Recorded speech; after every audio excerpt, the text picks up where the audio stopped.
이스라엘 백성이 애굽 땅 종되었던 데서 나와서 가나안 땅으로 향하기 시작했습니다. 그 길이 어떨까요? 애굽 땅 종되었던 데에서 나와서 적과 꿀이 흐르는 가나안 땅으로 가니까 쉬울 것 같았는데요. 그들은 3일 길 가니까 불평하기 시작합니다. 민수기 11장에서는 회중 가운데에서 먹을 것 가지고 탐심 때문에 불평하는 이야기가 나옵니다. 주님께서 그것을 풀어주셨는데요. 12장에서는 이제 가까운 데에서 불평이 나옵니다. 가족 안에서 나온 불평과 시기심이 있는데요. 12장을 잘 보면은 여호와라는 말에 주의를 기울일 필요가 있습니다. 우리는 12장을 읽으면서 모세는 온유했다. 미리암과 아론이 불평했다. 거기에 대해서 모세는 온유했다. 하고 끝나는 수가 있는데요. 12장을 보면은 미리암과 아론이 불평하는 말을 여호와께서 들으셨고 여호와께서 모세의 신실함을 인정하시고 여호와께서 미리암에게 나병으로 징계하시고 모세 아론이 여호와께 징계하시고 여호와께서 치를 징계 후에 회복시켜 주시고 그 후에 행진해 나가는 것을 봅니다. 그러니까 모세의 온유함이지만 모세가 당하는 어려움이 있지만 여기 이것에 대한 해결을 우리는 하나님에게서 찾을 수 있다는 것을 12장 대강 쭉 흐름에서 알 수 있습니다. 조금 더 자세히 이 하나님의 말씀을 읽어가면서 생각하겠습니다. 1, 2, 3절 읽겠습니다. 모세가 구스 여자를 취하였더니 그 구스 여자를 취하였으므로 미리암과 아론이 모세를 비방하니라. 그들이 이르되 여호와께서 모세와만 말씀하셨느냐 우리와도 말씀하지 아니하셨느냐 하매 여호와께서 이 말을 들으셨더라. 이 사람 모세는 온유함이 지면의 모든 사람보다 승하더라. 모세가 구스 여자를 취했다 했는데 아내를 취했다 했는데 구스 여인이 누구인지는 정확하지 않습니다. 그 십보라는 모세의 아내 십보라는 미디안 사람인데요. 성경 다른 데 보면 미디안과 구스 사람 함께 나옵니다. 이들은 유목민족이기 때문에 십보라가 미디안 사람인데 동시에 구스 사람하고 어울려서 거기에 속하는 사람으로 볼 수도 있고요. 아니면 십보라가 아닌 다른 사람, 후처일 수도 있습니다. 여기에서 강조점은 십보라냐 아니냐도 아니고요. 구스 여인이 누구냐도 아닙니다. 우리하고 다르다는 겁니다. 우리 가족이 아닌 다른 사람이다. 우리 아니고 다른 가족. 이렇게 편을 나누어서 이야기를 시작하는데요. 이야기하는 내용은 시기심입니다. 여호와께서 모세와만 말씀했느냐? 우리와도 말씀하지 않았느냐? 우리도 선지자지 않느냐? 하면서 시기심에서 여호와께서 우리와도 말씀하셨다고 이야기를 합니다. 모세가 받는 존경과 명예를 우리도 받고 싶다 하는 겁니다. 모세와 같은 위치에 오르고 싶다는 것이 이들이 하는 말입니다. 여호와께서 우리하고도 말씀하셨으면 누구에게 이야기를 해야 될까요? 여호와의 말씀을 듣고 여호와의 말을 해야 되는데 지금 미리암하고 아론은 모세에게 이야기를 하고 사람들에게서 받는 명예와 존경을 이야기를 하지 하나님께 향하지 않습니다. 그런데 모세는 기록할 때 여호와께서 이 말을 들으셨더라. 하나님이 누구고 이야기를 했다 하면은 이 말에 대한 진위 판단은 여호와께서 하시는 거거든요. 여호와께서 듣고 계셨다고 이야기합니다. 모세가 그렇게 기록해요. 이 말을 여호와께서 들으셨습니다. 그러면 모세는 어떤 태도를 취할까요? 모세는 온유할 수밖에 없는 겁니다. 하나님께서 들으셨으니까 풀어주시겠지. 여기에서 배울 수 있는 건 온유함은 개인적인 성품이나 개인적인 덕목이 아니라 여호와만을 바라는 데서 나오는 덕성이라는 것을 알 수 있습니다. 마음이 그냥 온유한 사람, 성질이 온유한 사람의 문제가 아니라 하나님의 말씀을 바라는 데서 온유함이 나온다는 것을 여기서 알 수 있죠. 하나님께서 들으셨기 때문에 하나님께서 개입하십니다. 하나님께서 갑자기 개입하십니다. 4절로 8절입니다. 여호와께서 갑자기 모세와 아론과 미리암에게 이르시되 너희 삼인은 회막으로 나아오라 하시니 그 삼인이 나아가매 여호와께서 구름 기둥 가운데로서 강림하사 장막문에 서시고 아론과 미리암을 부르시는지라 그 두 사람이 나아가매 이르시되 내 말을 들으라 너희 중에 선지자가 있으면 나 여호와가 이상으로 나를 그에게 알리기도 하고 꿈으로 그와 말하기도 하거니와 내 종 모세와는 그렇지 아니하니 그는 나의 온 집에 충성됨이라. 그와는 내가 대면하여 명백히 말하고 은밀한 말로 아니하며 그는 또 여호와의 형상을 보겠거늘 너희가 어찌하여 내 종 모세 비방하기를 두려워 아니하느냐. 하나님께서 갑자기 개입하십니다. 세 사람 장막 앞으로 나와라 하고 그 가운데 세 사람이 회막 앞에 서 있어요. 하나님께서 미리암과 아론을 너희 두 사람 앞으로 나와 하고 앞으로 불러냈습니다. 선지자가 있으면 나 여호와가 이상으로 그에게 나를 알리기도 하고 꿈으로 말하기도 하겠지만 내 종 모세와는 그렇지 않다. 모세는 충성되다. 내 온 집에서 충성되다고 이야기했습니다. 여호와께서 내 종이라고 이야기를 하셨고요. 모세와는 너희와 다른 점이 있다. 너희가 선지자라는 건 사실이지만 내가 모세와는 대면에서 명백히 말하고 그는 여호와의 형상을 본다고 이야기를 합니다. 이것은 역사적 사실입니다. 금송아지 섬겼을 때 모세는 하나님의 언약궤를 깨뜨렸었죠. 그래서 언약 파기된 걸 이야기를 했었는데요. 그 다음에 회막을 이스라엘 진 밖에 두었을 때 모세는 거기에 가서 하나님을 배웠습니다. 하나님의 영광을 모세는 배웠고요. 수건을 벗은 얼굴로 회막에 들어가서 여호와를 뵙고 나올 때에는 수건으로 얼굴을 가렸습니다. 이건 사실입니다. 하나님께서 명백한 말로 하시고 하나님 형상을 보여주셨거든요. 얼굴을 가리면서 모세 얼굴에 광채가 날 정도로 하나님께서 그를 사용하신 겁니다. 이러한 특별한 종인데 여호와께서 내 종 모세라고 이야기를 했는데 그를 사람들이 비방하는 겁니다. 여호와의 종을 비방하는 것은 여호와를 비방하는 거거든요. 그러니까 여호와께서 내 종 모세를 비방하기를 두려워 아니하느냐 하고서 책망하셨습니다. 하나님께서 책망하시는 그 다음에 판결하시는 것이 9절 10절에 나옵니다. 여호와께서 그들을 향하여 진노하고 떠나심에 구름이 장막 위에서 떠나갔고 미리암은 문둥병이 들려 눈과 같더라. 아론이 미리암을 본즉 문둥병이 들었는지라. 예. 하나님께서 화를 내시고 떠나버렸습니다. 이것이 가장 큰 징계입니다. 하나님께서 화를 내시고 거기서 떠나셨다는 것이 가장 큰 징계인데 그것은 흔적이 있습니다. 미리암이 문둥병에 들려서 눈과 같이 되었습니다. 나병에 걸려서 부정한 상태에 떨어진 겁니다. 아론이 미리암을 본즉 문둥병에 들었습니다. 아마 미리암이 주도적으로 이 일을 했기 때문에 이제 나병에 걸렸으리라고 생각하는데요.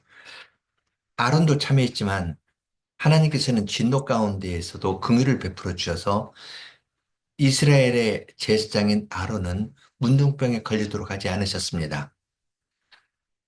그러면 이스라엘의 직무 자체가 흔들릴 거거든요. 대신 아론에게 기도하게 하십니다.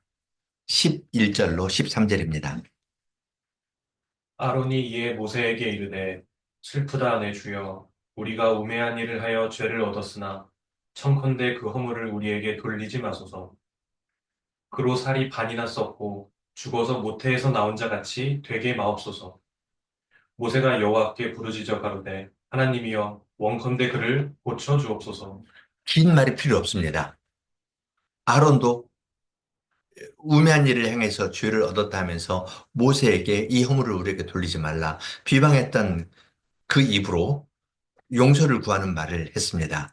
그리고 미리암의 살이 나병 때문에 반이나 썩고 죽은 것과 같다. 나병은 이 죽음을 상징하는 그러한 병이었거든요. 죽은 것과 같다. 부정한 상태에 되었다. 그 사실을 있는 그대로 고백합니다. 그 말을 듣고 모세는 잘못 인정하니 하면서 확인하지 않습니다. 즉시 하나님이여 원컨대 미리암을 고쳐주옵소서 하고 기도합니다. 여호와께서 이 기도를 어떻게 들으실까요? 14절부터입니다. 여호와께서 모세에게 이르시되 그의 아비가 그의 얼굴에 침을 뱉었을지라도 그가 7일간 부끄러워하지 않겠느냐. 그런즉 그를 진 밖에 7일을 가두고 그 후에 들어오게 할지니라 하시니 이에 미리암이 진 밖에 7일 동안 갇혔고 백성은 그를 다시 들어오게 하기까지 진행치 아니하다가 그 후에 백성이 하세롯에서 진행하여 바란 광야에 진을 치니라. 모세는 즉시 기도했는데요. 여호와께서는 즉시 풀어주시는 것이 아니라 이 일의 중요함을 알려주시면서 아버지에게 징계를 받아도 7일간 부끄러워하는 것처럼 그는 7일 진 밖에 가두어둬라. 진 밖에서 돌아다니는 것이 아니라요. 진 밖에 가두어 있고 그 후에 돌아오게 하도록 하였습니다. 7일 동안 미리암이 징계를 받을 때 이스라엘 백성도 함께 그 징계 가운데 있으면서 이 일의 의미를 생각했을 겁니다. 그들이 시기심 가운데에서 사람을 편나누어 가지고 대하는 것들이 얼마나 큰 잘못인가. 이런 것도 생각했겠고요. 또 하나님께서 내 집에 나의 온 집에 충성된 종으로 일하는 모세를 그 직분을 세워서 어떻게 일을 하시는지 미리암과 아론이 똑같이 죄를 지었는데 제사장 직무를 계속 유지케 하시는 데에서 하나님의 은혜가 어떠한 것인지 이러한 것을 생각하면서 지냈을 겁니다. 몇 가지 생각을 해보겠는데요. 첫째는 모세의 온유함입니다. 모세는 미리암과 아론이 시기심에서 나오는 말에 대해서 대답하지 않았습니다.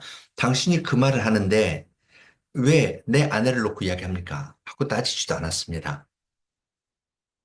그들이 하는 말에 대해서 하나씩 대꾸하면서 대답하려고 하지 않았습니다. 시기심을 때문에 나오는 말에 대해서 대답을 해야 문제만 더 키워나가지 해답에 이르는 것이 아니거든요. 그렇지만 모세는 여호와께서 그들의 말을 듣는다는 사실을 압니다.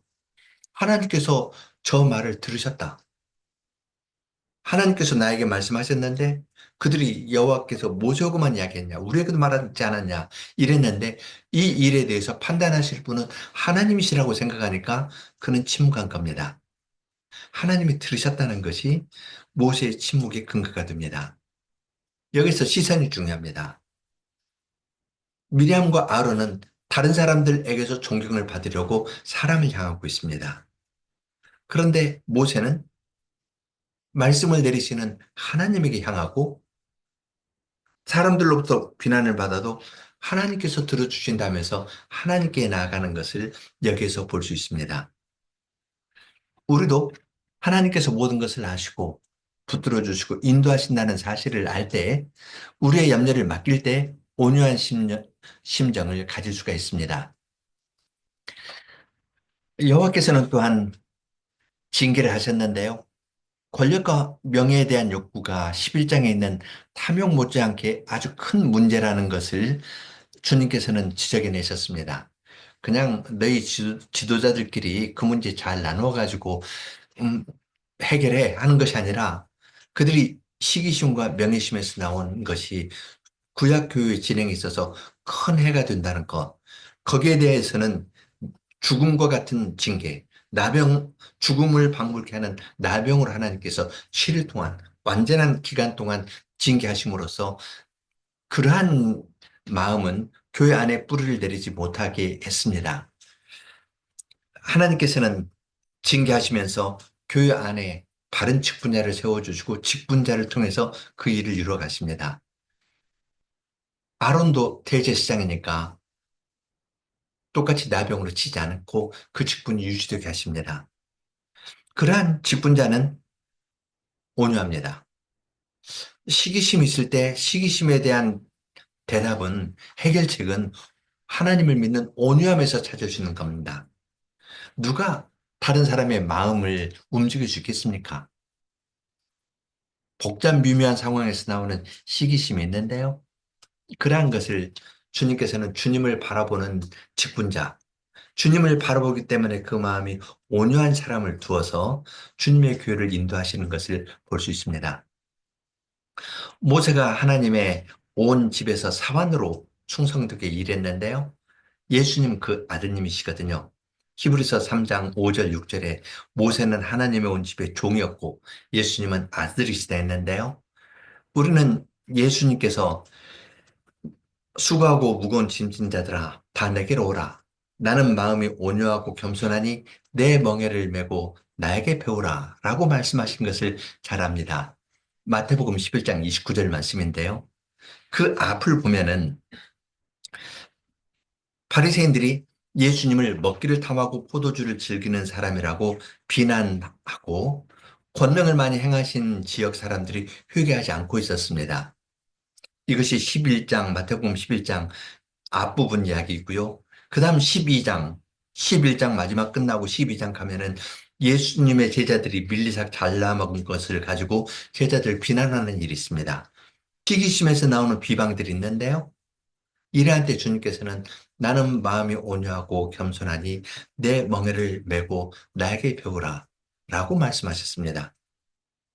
하나님의 종인 모세도 시기심에서 나온 어떤 말을 들을 때 하나님을 바라면서 온유하게 대했던 것처럼 예수님께서도 시기심에서 나온 그러한 반대들을 겪을 때 나는 온유하고 겸손하니 내 멍에를 메고 나에게 배우라 라고 이야기를 하셨습니다. 그리고 주님께서는 산에 올라가서 온유한 자는 복이 있나니 저희가 땅을 기업으로 차지할 것이다. 이건 시편 37편에 나오는 말이거든요. 온유한 자들이 하나님 나라를 차지하게 된다고 이야기했습니다. 그 말은 하나님 나라는 하나님의 말씀에 온유한 태도를 취하는 사람들이 들어가는 나라입니다. 온유함은 그냥 소극적인 성품을 가진 사람의 특성이 아니라 하나님을 바라뵙고 고난 가운데에서 하나님을 의지하는 데서 나오는 덕목임을 알 수 있습니다. 교회가 이 땅에서 전진할 때 밖에서부터도 어려움을 겪고 안에서도 어려움을 겪고요. 지도자들 가운데서도 어려움이 발생합니다. 그러한 때 주님께서는 가장 온유하신 분인 예수님을 우리 앞에 모범으로 내세웁니다. 죽기까지 털강자 앞에서 잠잠하면서 그 길을 걸어가신 예수님을 우리 앞에 두면서 우리도 그 길을 걸어가게 하시는 겁니다. 그리고 온유한 사람이 땅을 기업으로 차지한다. 천국에 들어간다. 그렇게 이야기를 하십니다. 이러한 말씀으로 우리를 모두 온유한 하나님의 백성으로 만들어 나가시는 겁니다. 같이 기도하겠습니다. 하늘에 계신 하나님, 저희들은 하늘에 계신 하나님을 우러러 뵙고 주님께 저희의 사정을 아뢰기보다 나의 말에 대한 다른 사람들의 평가가 무엇인지, 내가 행한 일에 대한 다른 사람들의 반응이 무엇인지에 주의를 기울이면서 살고 있습니다. 하나님 앞에서 살기보다는 사람의 평가나 다른 사람과의 관계에서 끊임없이 나를 확인해 가려는 그러한 자들입니다. 그렇기 때문에 시기심에서 어떠한 말을 하기도 하고 편을 나누어서 내 편을 만들면서 누추하게 살아가는 것이 저희의 모습입니다. 그러한 저희에게 주님께서 참으로 온유하신 예수님을 보여주시고 또한 모세의 이야기도 들려주시면서 저희들로 하여금 하나님께서 모든 것을 아시고 보고 계시니까 주님만을 의지하고 주님만을 바라면서 나아가게 저희를 인도하십니다. 저희로서는 온유한 자가 될 수 없지만 주님의 말씀이 저희를 새로 지어서 주님의 말씀에 순종하는 온유한 백성으로 만들어 나가시겠사오니 주님께서는 그 일을 저희 가운데에서 능력 있게 행하시고 저희는 주님의 말씀이 올 때 아이와 같은 심정으로 온전히 순종하면서 살아가게 저희를 인도해 주시옵소서. 예수님 이름으로 기도합니다. 아멘.